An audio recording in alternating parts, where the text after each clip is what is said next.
Okay, so let's get into this. We've got this just incredible stack of documents in front of us. It's sprawling, isn't it? Reports, transcripts. Personal letters, everything, and they all track this terrifying crisis that just unfolds over months. It's not one thing. No, it's a convergence. You've got events happening at the same time, over 200 miles apart. It's cold cases, it's mass terror, and it's a political resurgence that is just chilling to its core. And that's really our mission here. For you, the listener, we're going to piece this all together. It's a forensic job, really. Absolutely. We have to be meticulous. We're starting with what looks like a tragic but isolated murder in this tiny village. And then it just spirals. International sporting rivalries, violence. And it all culminates in this head-on confrontation with true terror. This is a deep dive into what makes people tick, you know? Motive, fear, and the consequences when people in power just refuse to see what's right in front of them. We're charting the exact moment that a shadow, one that had been lying dormant for 13 years, claws its way back into the world. And we have to treat it with that level of seriousness. The stakes here, they were real, they were immediate. Incredibly personal, and the actions of just a handful of people driven by, what, fear? Loyalty? Or just outright malice. Exactly. Those actions had consequences that would change everything. This is the story of how a hidden war stopped being hidden, and it starts so quietly. In the most unexpected place. So the whole thing, the seed of this entire nightmare, it really starts in this quiet little village, little Hangleton. Right. And it's all centered around this one place, the old, empty Riddle house. Yeah. And, of course, the shocking deaths that happened there so many years before. And these documents give us such a vivid picture of how the community reacted back then. The village pub, the hanged man, it just becomes the nerve center for all the gossip. Of course. And the moment the cook runs in and announces that Frank Bryce, the Riddle's gardener, has been arrested, the reaction is fascinating. He has pure disbelief at first. Frank! No, for about a second. And then it just curdles. It turns into this cruel, quick consensus that, yeah, must have been him. It's such an ugly, swift judgment. And it's based on nothing but convenience. I mean, here's Frank Bryce, a war veteran. He's got a stiff leg from his service. He doesn't like crowds, doesn't like noise. He's just a quiet man who's been their gardener for years. But the second he's a suspect, everyone suddenly remembers these vague old rumors. Oh, he's got a horrible temper. And that's it. That's all the evidence they need. The entire village decides he's the killer.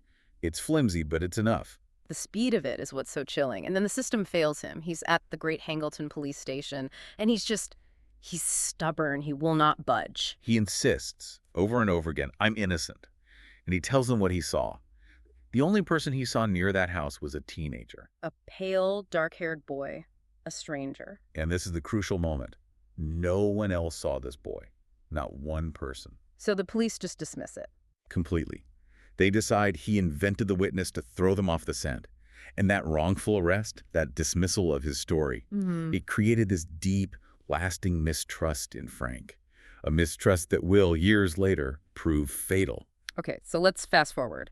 All these years later, on the night it all begins again, Frank is an old man now. And he's woken up by his knee.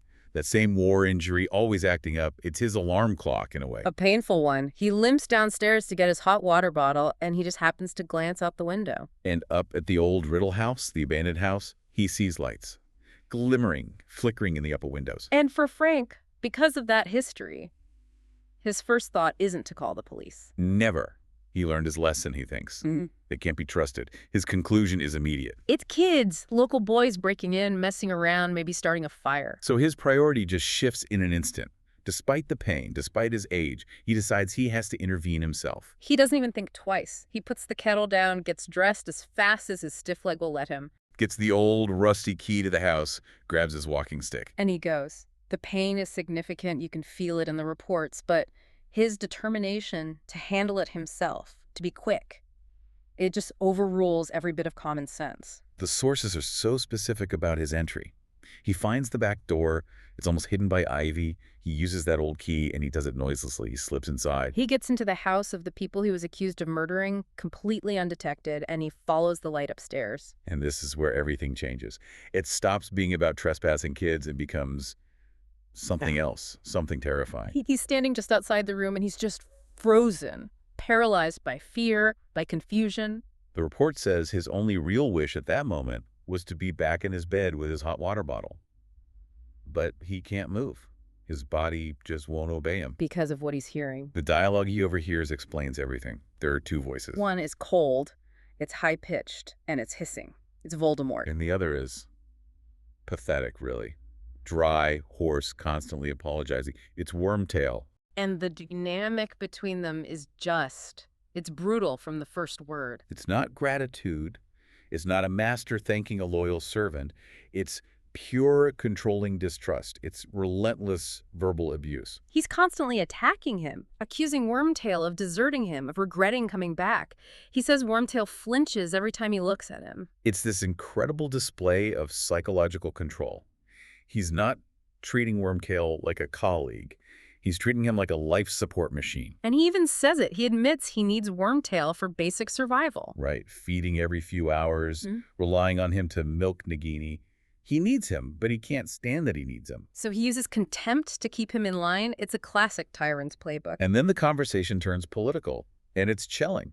Voldemort confirms the plan, his big return. It's been delayed. He says he's waited 13 years, so what's a few more months? But his main concern, the one thing standing in his way, is the boy, Harry Potter, who is, in his words, well protected. And this mention of a delay is what sets Wormtail off. He starts to panic, especially when Voldemort mentions Bertha Jorkins. You can just hear the terror in Wormtail's voice. Yeah. He asks, "Am I next? Are you going to kill me too?" He thinks he's become disposable. And Voldemort's reply is just silk-cold calculation. He explains why he killed Bertha. No remorse at all. She was useless after he questioned her. She gave him the information he needed. And keeping her alive would lead to awkward questions from the ministry. I mean, the logistics of it. He's just tying up loose ends. A person ceases to be a person. They're just a tool. And when the tool is used up, you discard it. Then the turn. The fatal moment. Voldemort just stops talking to Wormtail. He says, "Nagini has interesting news, Wormtail." The snake, the huge snake that's been in the room the whole time, had found Frank. They knew. They knew a muggle was standing right outside the door listening to everything. And that leads to Frank's final moments, his last act of defiance. Voldemort mocks him, asks him why he's there, says, "Nobody knows you were here." Just total dismissal. And Frank, maybe it's the old soldier in him, he just gets angry. He challenges this thing in the chair. He says, "Turn around and face me like a man, why don't you?" Chilling. And the response is what defines this entire conflict. Voldemort hisses back, "But I am not a man, Muggle. I am much, much more than a man." Wormtail turns the chair, and Frank's life ends just like that. And in that exact same instant, 200 miles away, Harry Potter wakes up screaming. His scar on fire. The terror has spread. Frank's decision, born from that old injustice, has just enabled the Dark Lord's first murder in over a decade. So that connection, that instantaneous link between Frank's death and Harry waking up, it's profound. It's a violent awakening. He's not just waking up from a bad dream. His hands are clamped to his face and his scar. It's not just an ache. The description is so specific. It feels like a white-hot wire being pressed deep into his skin. And we really have to put this in context. Harry's baseline for pain it's incredibly high. Right. This is a kid who's had his bones regrown overnight. He's had a basilisk fang, a foot-long venomous fang, go through his arm. He's fallen 50 feet from a broom. And his immediate thought is that this pain is different. It's unique. It's not normal pain.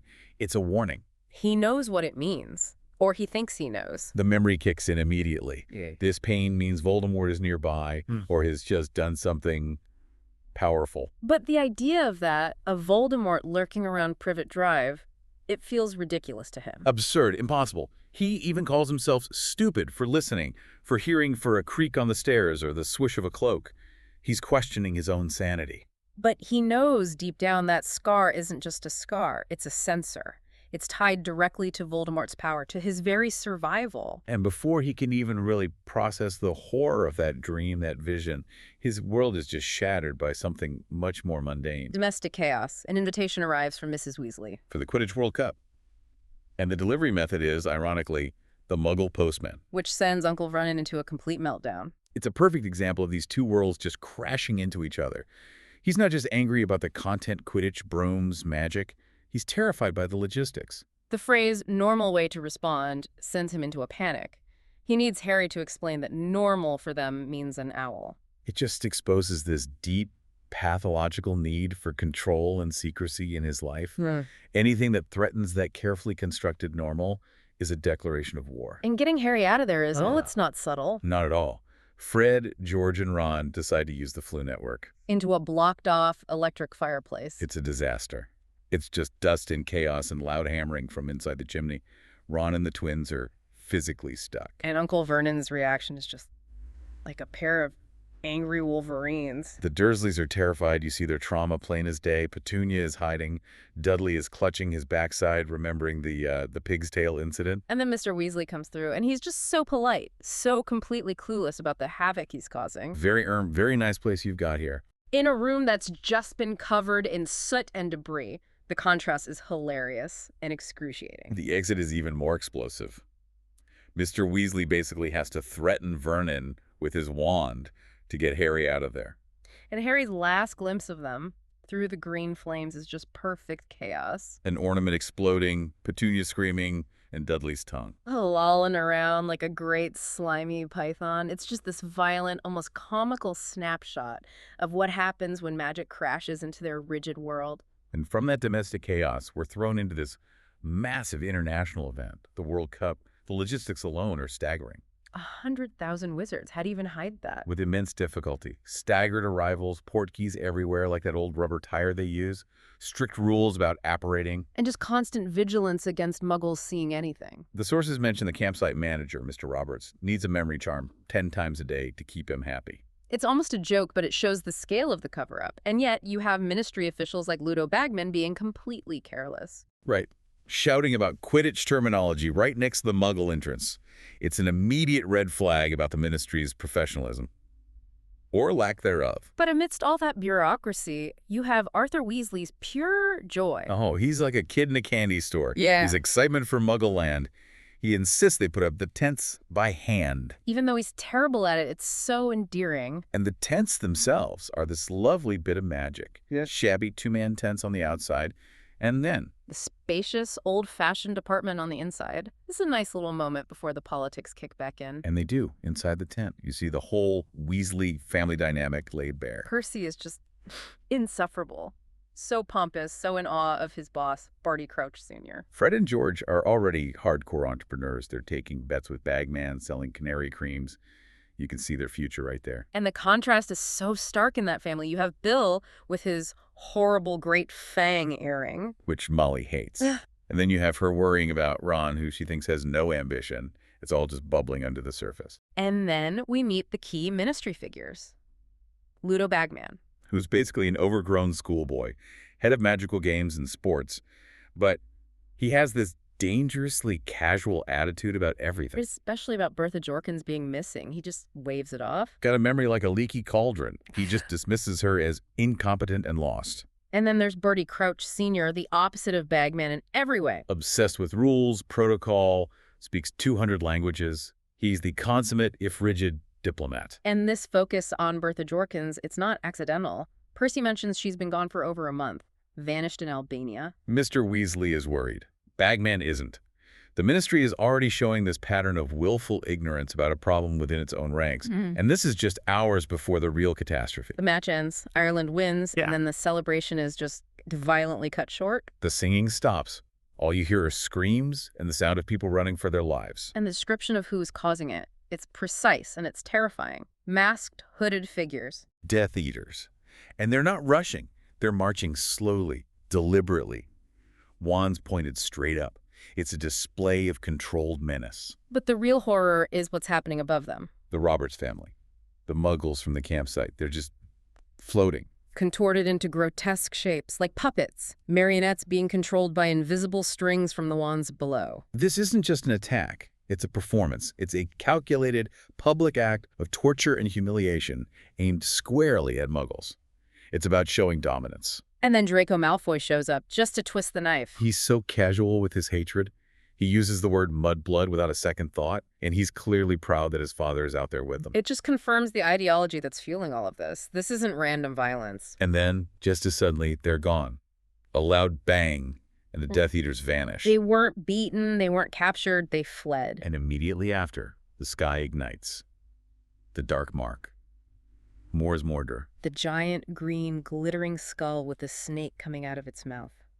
Voldemort's symbol, a symbol no one has seen for 13 years. And this is the most important political clue in this whole section. Why did they run? You'd think the symbol of their master would rally them. But the sources are clear.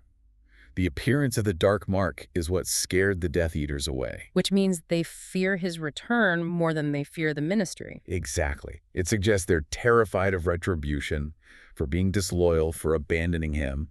Their fear is of their own leader, not the authorities. It completely flips the power dynamic. And in the chaos, the Ministry officials who are left, like Amos Diggory, they're just panicking. He's desperately looking for someone to blame. And he finds Winky, Mr. Crouch's house elf, stunned, holding Harry's wand, which had been stolen earlier. Diggory's reaction is savage triumph. He's so relieved to have found a culprit. And he completely ignores how impossible it is. A house elf can't cast that spell. But he doesn't care. He needs a scapegoat for this catastrophic security failure. And Mr. Crouch's reaction is just as disturbing. So cold, so controlled. He's just furious with Winky. He fires her on the spot. No questions, no defense, just pure obsession with appearances and order. This whole incident just rips the veil off, showing that the war never really ended, and the first sign of the enemy sends his own followers running for cover. So, after the chaos of the World Cup, getting back to Hogwarts should feel like a relief, but it doesn't. No, the atmosphere is it's heavy. The journey back is miserable, all rain and thunder. The tension is already there before they even arrive. And then they meet the new Defense Against the Dark Arts teacher, and he is the physical embodiment of this new reality. Professor Moody. Alastair Mad-Eye Moody, and he is a presence. The prosthetic leg, the staff, and of course that magical eye. That terrifying electric blue eye that just spins around in its socket, seeing everything. It can see through walls, through the back of his own head. It can see through invisibility. His very appearance is a statement. It says, "The world is dangerous and you are not prepared." And he wastes absolutely no time driving that point home. His teaching philosophy is basically radical transparency. The sooner you know what you're up against, the better. Which leads him to do something completely shocking. He demonstrates the unforgivable curses in a classroom full of 14-year-olds. It's a huge ethical line to cross. He starts with the Imperious Curse, showing them what it feels like to have your will completely taken over. Then the Cruciatus Curse for torture. And finally, the Killing Curse, Avada Kedavra. He argues it's necessary. They need to see what they're facing. But the psychological damage is immediate. And we see it most clearly with Neville Longbottom. Neville has this visceral, acute reaction to seeing the Cruciatus Curse demonstrated on a spider.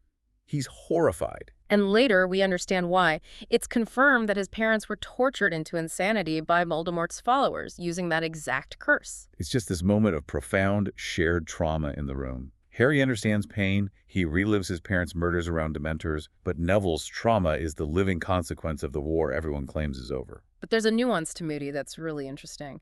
Beneath all that paranoia and gruffness, there's something else. Right. After the lesson, he sees how shaken Neville is.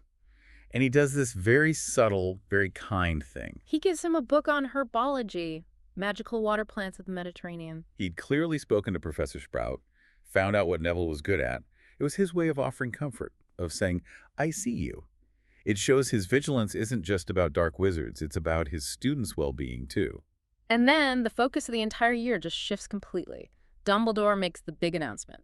The Triwizard Tournament, a friendly competition between the 3 largest magical schools in Europe.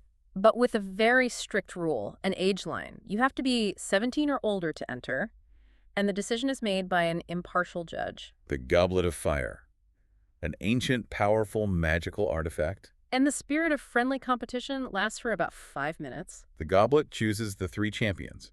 Victor Crumb for Durmstrang, Fleur Delacour for Beauxbatons, Cedric Diggory for Hogwarts, and then spits out a 4th name, Harry Potter. And a hall just erupts, not with cheers, but with confusion, with shock, with whispers. And Dumbledore is just deeply, deeply concerned. You can see it on his face. The other judges are furious. Karkaroff immediately accuses them of cheating. Madame Maxime is just as indignant. Moody just sits there, silent, his magical eye fixed on Harry. Dumbledore, though, he feels bound by the magic of the goblet. He says the rules are absolute. Harry must compete. And that decision plunges Harry into total isolation. The entire school turns against him. The Hufflepuffs are furious. They think he stole Cedric's glory. But the worst cut, the most painful one, comes from Ron.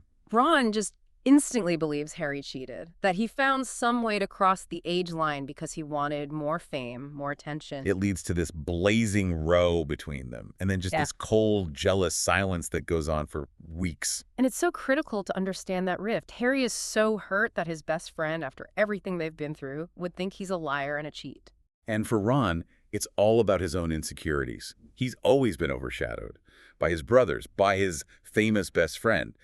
This feels like the ultimate betrayal of their dynamic. The tournament just weaponizes their friendship against them. So Harry is completely alone heading into the first task, and he is terrified. The report says the prospect was crouching ahead of him like some horrific monster. He's not just trying to survive a task, he's trying to prove he's not a cheat. He has no idea what he's facing until Hagrid, in a moment of indiscretion. Shows him.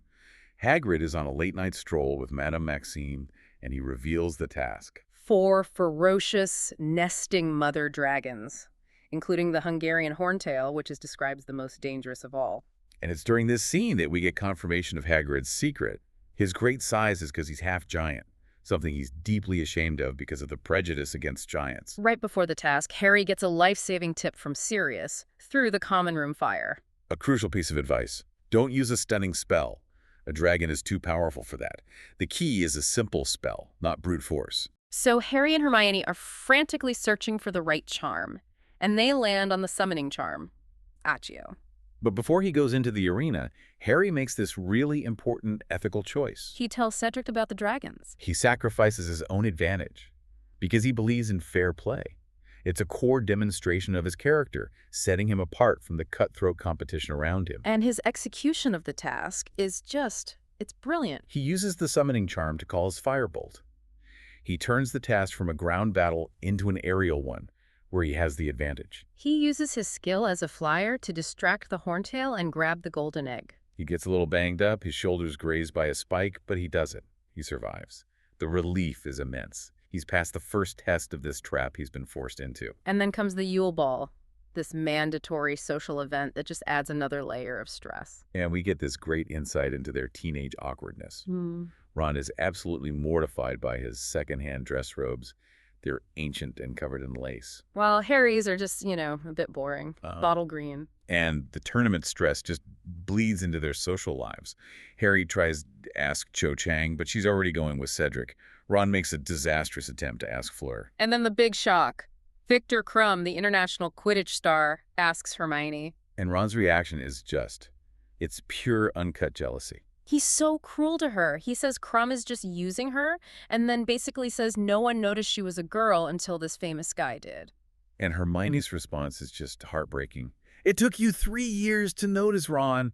It shows how deep the emotional damage from all this pressure is running. The tension is everywhere at that ball. Karkaroff is watching Crumb and Hermione, and he looks angry, uncomfortable, like their association is a threat to him somehow. And Barty Crouch Sr. is conspicuously absent. Percy Weasley, full of self-importance, is filling in for him. The night ends with this public humiliation for Hagrid.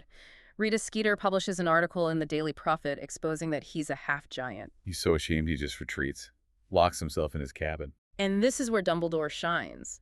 He doesn't punish him or dismiss him. He goes to him, and he normalizes it.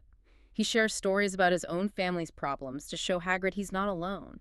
It's this incredible act of empathetic leadership, a direct contrast to the prejudice and denial we're seeing from the Ministry.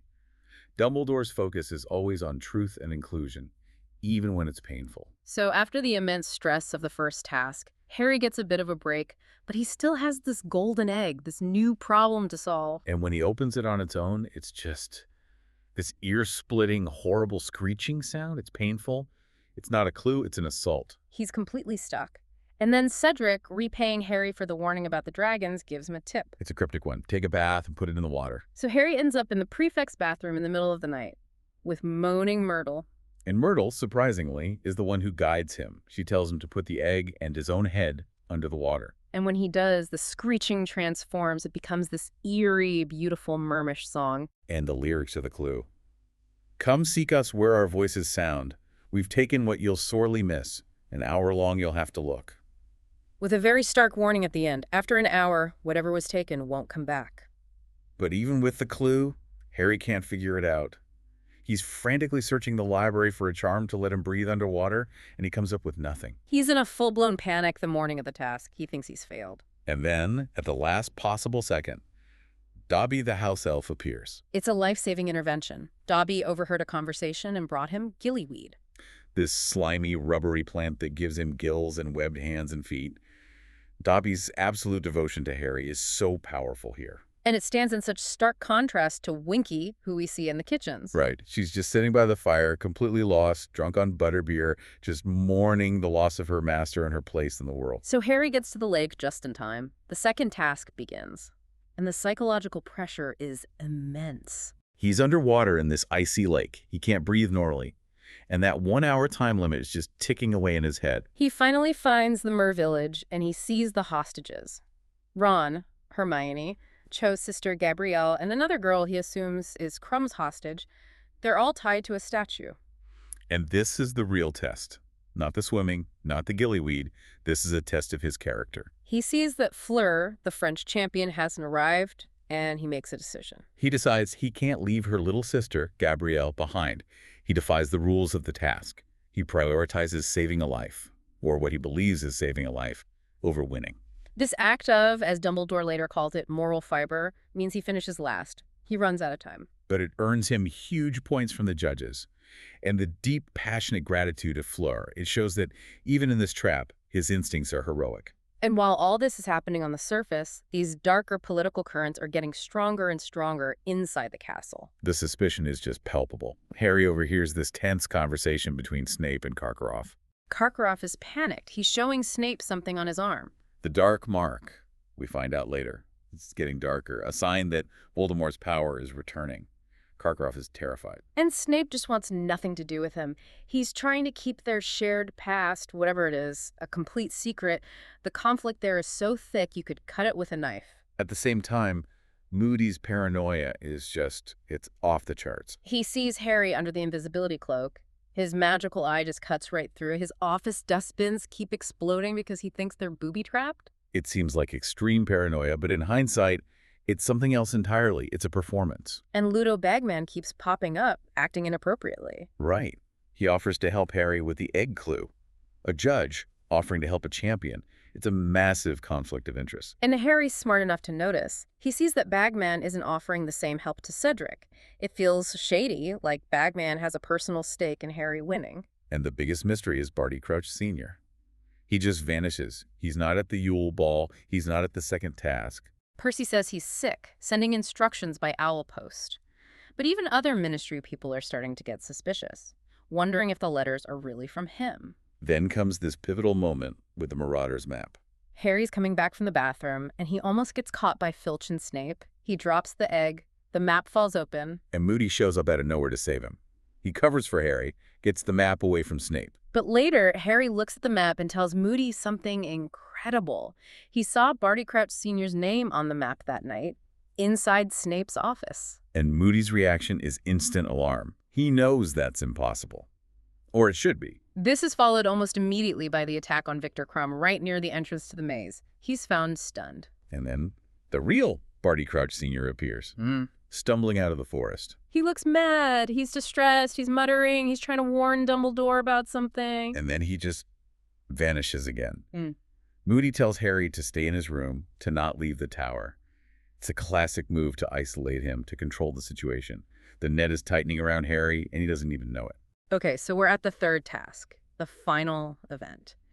It's a giant maze filled with magical creatures and traps. And Harry is actually feeling, well, not confident, but prepared. Moody has been drilling him on hexes. He's been practicing. The one thing he still struggles with is a decent shield charm. The champions go in. They face blast-ended Scroots, Sphinx. Harry solves her riddle. He's using his wits, not just his power. And it all comes down to the final stretch. He and Cedric see the Triwizard Cup at the same time. And in this moment, you see Cedric's true character. He's just so noble. He tells Harry, "You take it. You told me about the dragons." He's willing to give up the glory because he believes in fairness. So they decide to touch it together. A joint victory. A noble decision that leads directly to tragedy. The moment they touch the cup, the trap springs. It's a portkey. And it rips them out of the maze, away from the sounds of the cheering crowd, and dumps them in a dark, silent graveyard. The shift in atmosphere is instant and terrifying. And the horror is immediate. A figure emerges from the shadow. It's Wormtail, and he's carrying this small, wretched-looking bundle. And before they can even process what's happening, he points his wand at Cedric. Avada Kedavra. And Cedric is just gone. His life is extinguished, no fight, no duel, just a cold, efficient murder to get him out of the way. Harry is bound, tied to a gravestone, the gravestone of Tom Riddle Sr., and he's forced to watch this ancient dark ritual. The ritual for Voldemort's rebirth, and the ingredients are so specific, so symbolic. First, bone of the father unknowingly given. Wormtail takes a bone splinter from the grave. It's Voldemort severing his ties to his muggle past. Then, flesh of the servant willingly given. And Wormtail takes out a dagger and, screaming in agony, he slices off his entire right hand and drops it into the cauldron. The physical price of his loyalty. And finally, blood of the enemy forcibly taken. Wormtail cuts Harry's arm and takes his blood. And this is the key. It's not just an ingredient. It's a magical bond. Voldemort is literally taking a piece of the one person who ever defeated him into his new body. The rebirth itself is horrific. This tall, skeletal white figure rises from the cauldron. The face is like a skull. The eyes are livid scarlet. And he has no real nose, just slits, like a snake. He is not human anymore. He is fully transformed. And his first act is to reward his servant. Wormtail is on the ground, sobbing, cradling his bloody stump. And Voldemort creates this shimmering silver hand for him. It attaches itself seamlessly to his wrist, a reward for his sacrifice, but also a tool of control. Voldemort then touches the dark mark on Wormtail's arm, and his followers, the Death Eaters, begin to apparate into the graveyard. But he's not happy to see them. He immediately calls out the ones who didn't come. The ones who were too cowardly, who thought he was gone for good. You can feel the fear ripple through the loyal ones who did show up. And then he gives this long, chilling monologue. He tells the story of his downfall and his long, painful path back. How he existed as a spirit, possessing animal snakes were his favorite. How he tried to come back 4 years earlier through Quirrell, but was thwarted by Harry again. And then he reveals the final pieces of the puzzle. How he found Bertha Jorkins in Albania. And under torture, she gave him 2 crucial bits of information.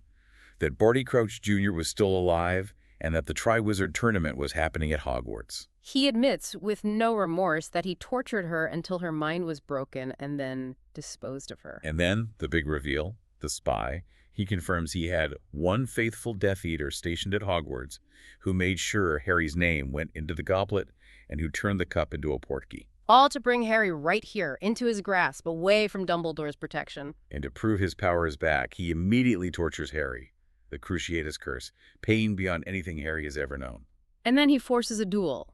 He wants to kill Harry, but he wants to do it with an audience. He wants to prove his superiority. Harry, terrified, uses the only defensive spell he's really good at, Expelliarmus, the disarming charm. He casts his simple spell at the same time Voldemort casts the killing curse. And something impossible happens. The wands connect. This beam of golden light stretches between them. Because the wands are brothers. They share a core. A feather from the same phoenix. And this connection triggers a rare magical effect. Priori incantatem. The reverse spell effect. Voldemort's wand is forced to spit out the shadows of its most recent victims. In reverse order. First, the ghost of the silver hand he just made. Then the ghostly shape of Cedric Diggory. And Cedric's ghost speaks to Harry, tells him to hold on to take his body back to his parents. Then the ghost of Frank Bryce, the old man from the Riddle House. And all these ghosts, the immediate victims of his return, they provide a distraction. Voldemort is stunned, shocked by this magical fluke. And Harry sees his chance. He breaks the connection, yells Accio at the Porky Cup, grabs it, grabs Cedric's body, and in a flash, he's gone. Back to the sounds of the cheering crowd. So Harry's return, it's just pure chaos. He crashes onto the grass with Cedric's body, and the music, the cheering, it just dies. It's replaced by screams, disbelief. Dumbledore's there in an instant, crouched over Harry, trying to understand what's happened. And Ludo Bagman, true to his character to the very end, tries to manage the PR. He wants to get Harry to the hospital wing, to treat it like an injury, to pretend everything is fine. But Dumbledore knows. The look on his face is described as cold fury. He understands the scale of the betrayal in that moment. And his reaction is immediate and precise. He starts giving orders. He sends McGonagall to get a big black dog from Hagrid's garden, He Sirius. sends Snape for Veritaserum, the strongest truth potion, and for the house elf, Winky. He knows all these threads are connected. And he takes Harry straight to Moody's office. He knows the imposter is the key. And inside that office, the truth is finally revealed. Dumbledore opens Moody's magical trunk. It has 7 locks. And in the very bottom compartment, in a pit, they find the real Alastor Moody. Stunned, weak, but alive. He's been imprisoned there all year. And on the floor of the office is the imposter, his disguise failing as the polyjuice potion wears off. It's Barty Crouch Jr. Snape arrives with the Veritaserum, they force it down his throat, and the whole story just comes pouring out. Yeah. A conspiracy of just staggering complexity. He tells them everything, how he was sentenced to Azkaban for torturing Neville's parents. And how his dying mother hatched this desperate plan to save him. She used Polyjuice Potion to swap places with him. She died in Azkaban, and everyone thought it was him. And his father, Barty Crouch Sr., utterly ashamed of his son, kept him hidden at home, controlled by the imperious curse, with Winky as his constant guard. A family living this dark, twisted secret for years. Until Bertha Jorkins, under torture from Voldemort, revealed the secret. Voldemort came to their house, freed Crouch Jr., and in a perfect, cruel twist. He put Crouch Sr. under the imperious curse instead, forcing him to continue his job at the Ministry while secretly serving the Dark Lord. Crouch Jr. then subdued the real Moody and took his place at Hogwarts. He was the one who put Harry's name in the goblet. And he guided Harry through the whole tournament, gave him the tips, made sure he would be the first to reach the cup. He even confesses that Harry almost ruined it all with the Marauder's map when he saw Barty Crouch sneaking into Snape's office. And he confesses to killing his own father. After his father briefly broke free of the curse, Crouch Jr. killed him in the forest, transfigured his body into a single bone, and buried it in front of Hagrid's cabin. It was a masterful, year-long plan carried out right under Dumbledore's nose, all to ensure Voldemort's return. And despite this confession, forced by magic, completely undeniable, the Minister for Magic, Cornelius Fudge, arrives. And he performs the single most catastrophic act of political malpractice we see in this entire crisis. He refuses to believe it. He won't believe Harry, he won't believe Dumbledore, he won't even believe the evidence of the dark mark on Snape's arm, which Snape shows him as proof of his past and his current role as a spy. Fudge's denial is absolute. He calls him mad. He retreats into this bubble of willful ignorance because the alternative is too terrifying, too politically inconvenient. He chooses the comfortable lie over the hard truth. And Dumbledore's response is the declaration of a new war. He says, "If your determination to shut your eyes will carry you as far as this, we have reached a parting of the ways." He immediately starts mobilizing his own network. The war is on, whether the Ministry acknowledges it or not. And in the middle of all this, Harry is just consumed by grief. Mrs. Weasley holds him, providing this maternal comfort he so desperately needs. And even then, Harry's character shines through. He refuses the prize money. It should have been Cedric's, he says. His focus is on justice, not glory. Dumbledore understands he has to fight the Ministry's narrative now. Yeah. So at the final school feast, he tells everyone the truth. He stands up and says, unequivocally, Cedric Diggory was murdered by Lord Voldemort. He honors Cedric's memory, his kindness, his fairness, and he tells the students they have to face this new, terrible reality. It's a direct challenge to Fudge's policy of denial. So when you step back and look at it all, the amount of betrayal and terror packed into just these few months it's staggering. It really is. The resurrection of Voldemort, which was the ultimate goal, was achieved through this just unbelievably intricate act of deception by Barty Crouch Jr. It completely redefines the world overnight. It shifts from a time of uneasy peace, where the war was a memory, to a time of active, if still secret, conflict. And the cost of that shift was Cedric Diggory's life. A celebration of international cooperation becomes the first casualty of a new war. And you have the magical proof, the Priori Incantatem, the ghosts of the murdered, which should be enough to convince anyone. But it's not. And in the middle of it all, you see this incredible strength from some of the characters. From Harry, obviously. From Neville, who has to confront his deepest trauma. From Hermione, who is always vigilant. And that stands in such sharp contrast to the weakness of others. The jealousy from Ron, the cowardice of Karkaroff, and, most critically, the institutional cowardice of Minister Fudge. The fear of being wrong, for him, was more powerful than the need to be safe. And I think that's the thing you, the listener, are left with. The most terrifying takeaway from this deep dive isn't Voldemort himself. It's the cost of denial. It's what happens when the people in power, the people whose job it is to protect you, choose the comfortable lie over the undeniable, terrifying truth. When they choose political stability over vigilance, how great does the danger become then? If your protectors refuse to even see the threat, the community is left completely defenseless, and you're left entirely dependent on the few brave people willing to fight in the shadows. And you have to wonder, what is the ultimate cost of choosing to believe a comforting lie in the face of absolute evil?